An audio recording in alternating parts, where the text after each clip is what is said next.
Mahilig ba kayo sa sales or discount?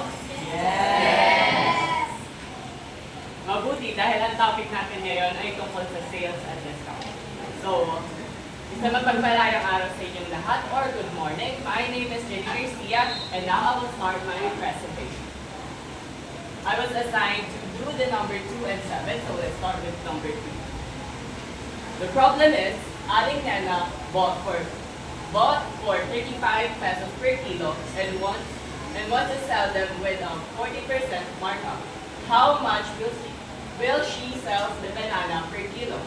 So, ang kailangan muna natin gawin is, kunin muna natin ang mga given. So, alamin natin na binili niya ang banana ng 35 pesos per kilo. At ang gusto niyang markup ay 40%. So, ang gagawin natin is, ililipat muna natin yung 40% sa decimal. Meron siyang dalawang process kung paano. Pwede mo siyang mag-move ka ng 2 decimal places to the left, or pwede mo na maki-divide into 100. So, pag na-divide mo na or nag-move ka ng dalawang places, ang magiging sagot is 0.40.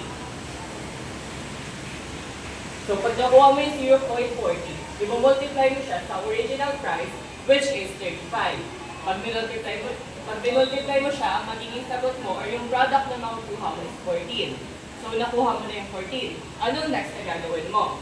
Pag nakuha mo yung 14, i-add mo yung 14 sa original price, which is yung 35. Ang magiging sagot doon, or yung sum ng dalawa, is 49. Nakuha niyo ba?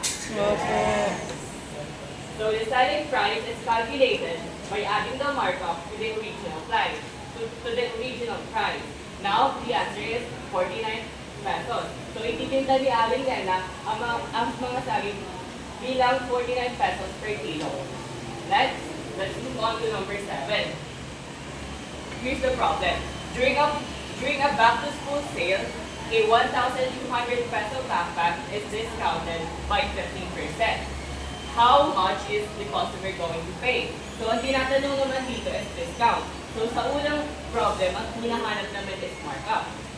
Same process lang siya, pero meron siyang may iba. So, ang unang gagawin, parehas lang. Kailangan mo munang i-convert into decimal yung 15%. So, paano gagawin? Pwede kang mag-move ng 2 decimal places to the left. Or pwede namang i-divide mo into 100. Pag nakuha mo siya, i-multiply mo sa 1,200. So, ano ba yung 1,200? Ito yung original price ng backpack. So, pag binultiply mo, ang makukuha mong sagot is 180 pesos.